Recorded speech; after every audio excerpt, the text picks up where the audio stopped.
The previous video, there was a of deliverance in option 3.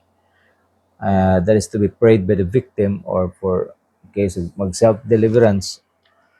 But if it is prayed by the victim, then naapod diri ang to be prayed by the minister.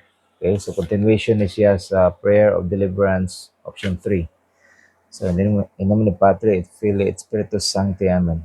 In the name, power, blood, and authority of Jesus Christ, I bind and break the power and effect in or around name sa person, okay, or sa self lang, around me, of any and all evil spirits who are trying to harm him, her, or me in any way, and I command these spirits and their companion spirits in the name of the Father, the Son, and the Holy Spirit to leave him, her, or to leave me peacefully and quietly and go immediately and directly to the Eucharistic presence of Jesus Christ in the closest Catholic Church tabernacle to be disposed of by Jesus and never again return to harm him, her, or me.